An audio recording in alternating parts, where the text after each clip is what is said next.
Halo teman-teman sekalian, apa kabar semuanya? Di sini saya akan menanggapi ya atau me, apa ya, mengamati atau merespon. Selama beberapa bulan terakhir ini kan kita rakyat Indonesia dihebohkan oleh satu kasus, yaitu kasus kematian Vina dan Eki, yang pada awalnya itu kan diduga itu kan mengalami kecelakaan. Akan tetapi setelah itu dijadikan menjadi kasus pembunuhan berencana, pemerkosaan, dan penganiayaan hingga meninggal dunia. Nah, setelah saya mengamati dan memperhatikannya tentang kasus tersebut ya, pangkal masalah dan biang kerok dari semua ini adalah si itu Rudiana dan Aib, teman-teman. Itu yang saya perhatikan. Kenapa saya bilang demikian? Karena itu Rudiana lah yang merekayasa semua ini. Jadi menurut saya orang yang harus bertanggung jawab dalam kematian kasus Vina dan Eki adalah itu Rudiana, itulah orangnya, teman-teman. Sama Aib juga tuh. Kalau yang satunya kan sudah mengaku ya, si Dede itu sudah mengaku katanya disuruh atau diarahkan oleh Aib dan Rudiana tuh. Karena ya si Ibtu Rudiana itu melakukan penangkapan dan penyiksaan itu hanya berdasarkan keterangan Aib dan Dede yang tidak bisa dibuktikan dengan logika. Misalnya kan Aib katanya melihat ada pelemparan dan pengejaran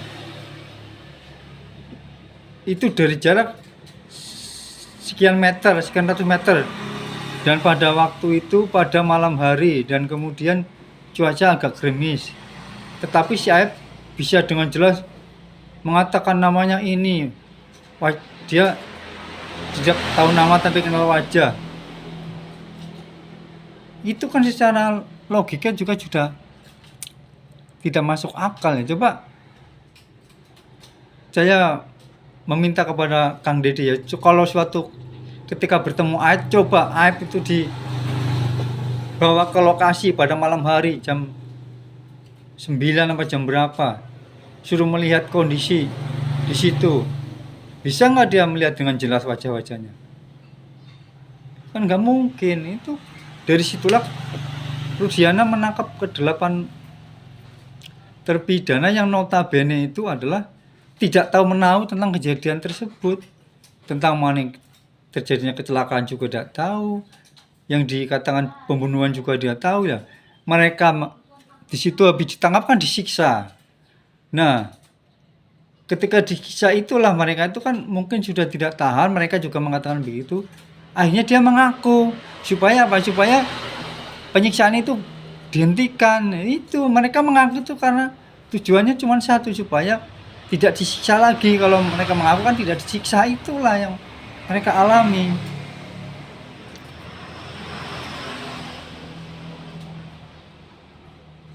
Dan waktu itu Rudiana itu berhasil ya mengelabui semua pihak, mulai dari kawan-kawan dari kepolisian, masyarakat, dan juga hakim, jaksa, pengadilan. Itu semuanya dikelabui sama si Rudiana itu ya. Tapi si Rudiana itu lupa bahwa apa yang dia lakukan, apa yang dia kerjakan, kebobrokannya dia itu ada yang mengawasi, ada yang melihat. Yaitu siapa? Allah, Tuhan semesta alam itu mengawasi apa yang dilakukan oleh kamu, Rudiana. Kamulah orang yang harus bertanggung jawab dalam perkara ini, Rudiana. Dan saya yakin ya kalau polisi dalam hal ini bekerja objektif ya dalam melakukan pemeriksaan ini, orang yang paling bertanggung jawab itu adalah Rudiana. Dan kalau menurut saya juga kasus ini lebih parah dari kasus Sambo ya. Kalau dulu kasus Sambo itu yang kena atau yang dibohongin oleh Sambo itu cuman kepolisian ya. Tapi dalam kasus kematian Vina dan Eki itu ada dua institusi ya penegak hukum yang dikelabui sama Rudiana, yaitu kepolisian mulai dari Polsek, Polda Jabar sampai seluruh bangsa Indonesia. Kemudian hakim, jaksa itu semua dikelabui sama Rudiana itu. Jadi sekali lagi saya tegaskan, orang yang paling bertanggung jawab dalam hal ini adalah, menurut pengamatan saya nih, itu adalah Rudiana. Nanti kalau polisi benar-benar menyelidiki dan mengungkap kasus ini secara objektif ya, Rudiana itu orang yang harus bertanggung jawab ya. Rudiana itu harus dihukum berat, dipecat dari kepolisian. Kemudian kalau perlu itu disuruh hartanya itu disita, dikasihkan kepada para terpidana itu ya. Bayangkan terpidana itu orang yang tidak bersalah ya, tidak tahu menahu tentang kasus ini. Mereka itu cuma kuli bangunan ya. Mereka disiksa, bahkan menurut pengakuan si saksi itu Aldi itu katanya disuruh minum air kencing, dipukuli, digembok, dipukuli sama gembok, kemudian disetrum. Itu sangat luar biasa sekali itu yang dilakukan oleh Ibtu Rudiana dan kawan-kawannya itu. Ya mudah-mudahan nanti ya endingnya kasus ini itu sesuai apa yang diharapkan lah. Jadi para terpidana itu mendapatkan keadilan, mereka tidak lagi dihukum. Dan tadi saya lupa ya, saya harus kalau bisa semua harta Rudiana itu disita, dikasihkan para terpidana itu. Coba bayangkan, misalnya para terpidana itu kan dia kerja bangunan ya. Kerja bangunan kalau satu hari itu anggap kuli bangunan itu 100.000, dikalikan satu hari itu kan anggap 100.000 dikali 30 itu sudah berapa? Dikali 1 tahun, kemudian dikali 8 tahun. Ayo, berapa kerugian yang mereka alami gara-gara Rudiana? Belum lagi penyiksaan, belum lagi nama baik mereka ya. Nama baik mereka kan, mereka itu orang baik, orang tidak bersalah, orang yang tidak tahu menahu, dipaksa mengaku untuk mengakui perbuatan atau apapun itu yang tidak mereka lakukan itu. Itulah yang mereka alami. Saya juga mengingatkan ya kepada para pengamat, para politik, para apapun itu praktisi hukum yang mengatakan pengadilan kan sudah ingkrah. Pengadilan sudah ingkrah itu sudah diputus oleh pengadilan dan 3 kali proses, mulai dari banding, kasasi, semua mereka sudah lakukan, bahkan ada gerasi. Jangan bilang begitu. Pada kenyataannya mereka yang dihukum itu orang yang tidak bersalah, orang yang tidak tahu menahu tentang kasus itu. Itulah yang harus dibebaskan. Jangan mengatakan ingkrah.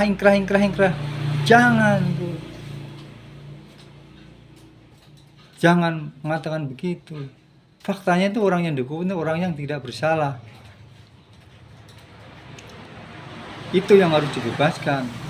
Karena kan tidak adil kalau orang yang tidak bersalah kemudian dihukum. Itulah yang harus diluruskan.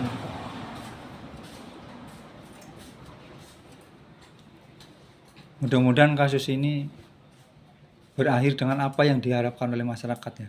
Karena kalau ini dibiarkan, misalnya nanti orang yang tidak bersalah dihukum, ya itu sangat tidak baik bagi perjalanan hukum di Indonesia tuh.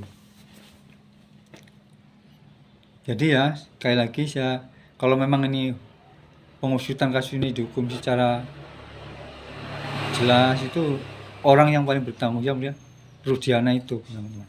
Sama AF juga itu, Pasren, dan itulah orang-orang itulah yang harus bertanggung jawab mengenai kasus ini. Dan kalau bisa yang tidak bersalah itu dibebaskan, jangan sampai orang yang tidak bersalah itu dihukum. Itu yang tidak boleh, ya, menghukum orang yang tidak bersalah. Dan Rudiana itu dulu bisa mengelabui orang, ya, mengelabui polisi, mengelabui kejaksaan, kehakiman. Tapi ingat ya, bahwa Allah itu tidak pernah tidur. Allah tahu, Allah mengawasi apa yang kamu lakukan, Rudiana. Dan sekaranglah Allah menunjukkan jalan kebenaran itu melalui film. Karena suatu kejahatan, keburukan itu pasti akan terungkap.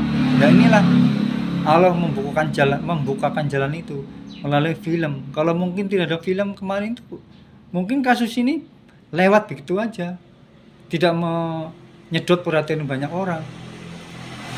Termasuk saya juga ini mengikuti loh kasus ini. Kadang-kadang kalau ada acara di YouTube itu saya ingin komentar, ya, tapi saya itu kalau menulis itu lambat dan tidak pandai menulis, mengetik di HP, ya. Tanggapan saya itu melalui video ini. Inilah tanggapan saya, teman-teman, mengenai kasus kematian Vina dan Eki yang awalnya itu kecelakaan direkayasa menjadi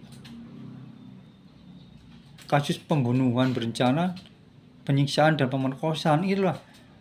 Itu adalah bentuk rekayasa hukum yang paling nyata di Indonesia ini, yang pada waktu itu berjalan dengan mulus, ya, mulai dari polisi, Polda, Polres, hakim, jadi semua percaya sama rekayasa kasus hukum ini pada waktu itu. Tapi ingat, kebenaran akan menemukan jalannya. Ya, inilah jalannya. Oke, demikianlah tanggapan saya mengenai rekayasa kasus hukum Vina dan Eki yang sedang ramai sekarang dibicarakan. Terus endingnya, akhirnya nanti seperti apa, ya kita tunggulah. Mudah-mudahan hasilnya nanti apa yang diharapkan oleh masyarakat Indonesia, yaitu keadilan. Orang yang tidak bersalah jangan sampai dihukum.